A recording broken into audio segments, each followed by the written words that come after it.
Hello and welcome to day 6.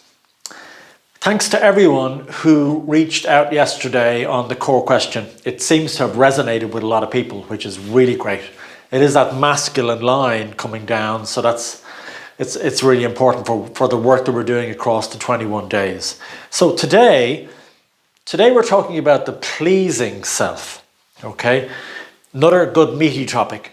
So if we take yesterday, the core question came down the masculine line, okay? Came down ancestors, grandfather, father to you. Today,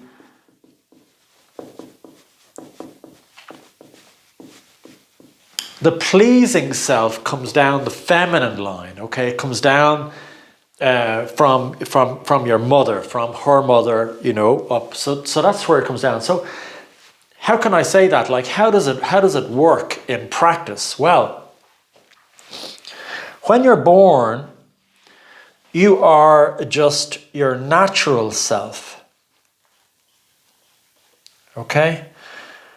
And as your natural self, a little baby, a tiny little child, your mother represents nature. She represents the universe and just nature.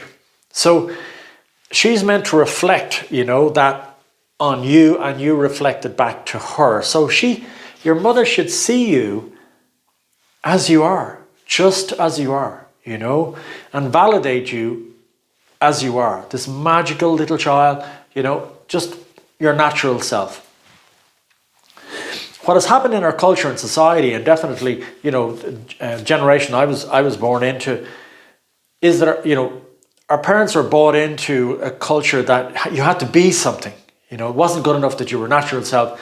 You had to, like my parents were up from the country, up to the city. So, they wanted to be something modern in the city and get their children educated, and for their children to be teachers or doctors, or, it was being something. And so as the natural self, as this tiny little child, you feel that you can't be your natural self. Your mother isn't validating you as your natural. Your mother wants you to be something, right?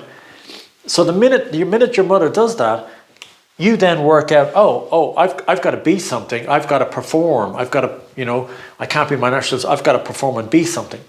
So you start performing as as your pleasing self. You're pleasing people. So you're pleasing your parents. Okay, so you start pleasing your parents, then you go to school and you're pleasing your teachers, you're pleasing your friends at school, maybe, and then you go to university, you're pleasing your university teachers or your boss at work, you're pleasing. So you end up pleasing all these people. You end up pleasing your partner, your wife, so you're just, the pleasing self just performs. It's also called a false self, because it's not you. It's not your natural self. It's false. You're performing, you're acting. Now because you end up doing it for so many years, you're doing it since you were, 3, maybe maximum. You got your natural self up until maybe 5.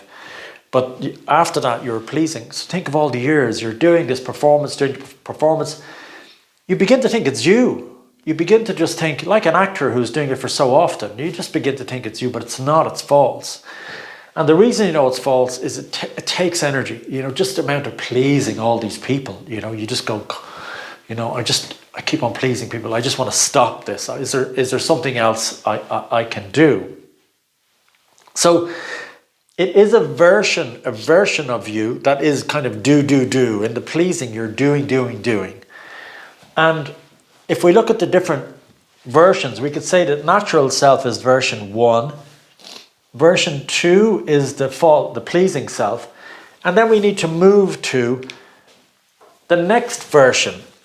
So this is the work of moving to the black knight.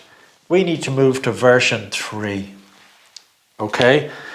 So that's the the transition from version 2, the false self, to version 3.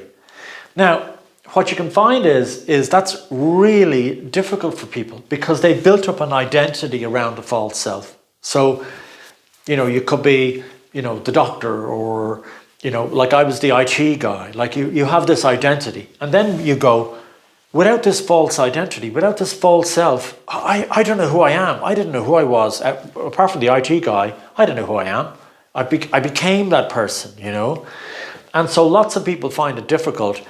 If you get a doctor in a local village, small village, and he's the doc, or professor, he's the prof. Once they retire, they lose identity. They lose that false identity that now they're the doctor, they help lots of people, but maybe what they started off pleasing and got them to be a doctor was not who they are, not their natural self. So, I have a client, and he would say, when I see patients leaving and I see the smile on their face, that makes me happy. And I'm going like, you're getting your happiness from other people, from seeing the other people happy, then you get happy. We should be able to be happy as our natural selves, just happy. Just sitting on a rock looking into the river, we just should be happy. We shouldn't get our happiness from pleasing other people. If I please my teachers, my bosses, I get this happiness thing. Sorry, I picked up a little allergy. So, really important that you look at that version change from version 2 to version 3. Now, in version 3 is incredible because it just involves being. You're just being yourself.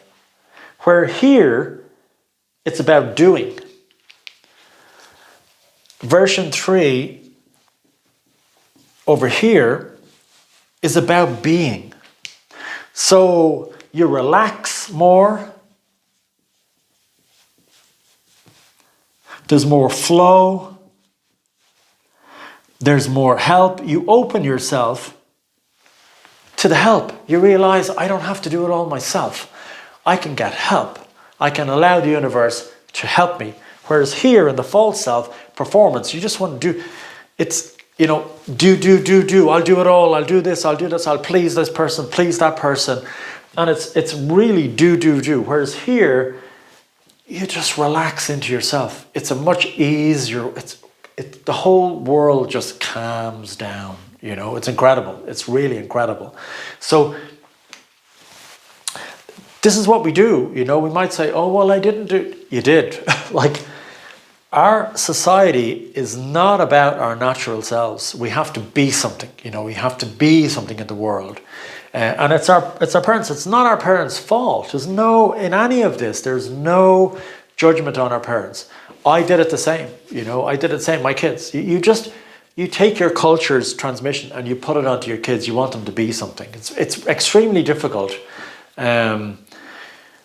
Wanting them to just be their natural selves. Even if you think you do, if you really study it inside yourself, there was something that you wanted them to be in school, you wanted them to do good, get their exams, get whatever it is, or maybe it wasn't in school, but it was outside in their work and their job, you wanted them to be something. It's almost like, it feels natural, but it's a very cultural thing. So the pleasing self, we can see it all around the world, social media, on TV, and all these pleasing selves, trying to please people, and not really being their natural selves. So it's a cultural thing. It's endemic. It's all around, and it causes huge stress and huge anxiety. And by the time you get to here, you're maxing on that pleasing. You're just maxing on it. You're just going, I just like to please myself.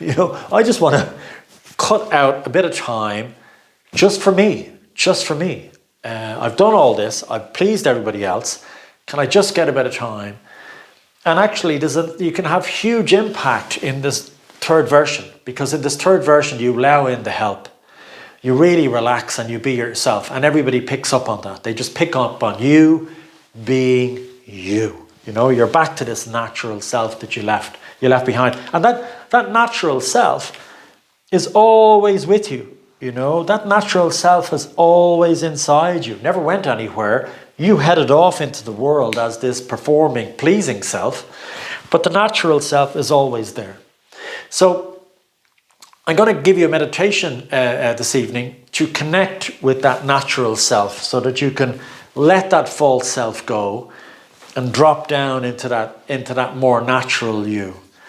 So let me know how you get on. It's a real phenomenal transition. As I say, it came down from on the feminine side. You know, your mother didn't just see you as your natural self. You had to be something. And that just started that trajectory up into the world. So as I say, send your meditation tonight. Enjoy it. Let me know how you get on. And I will see you tomorrow for day 7. Isn't it great? We're really making progress. Ciao, ciao for now.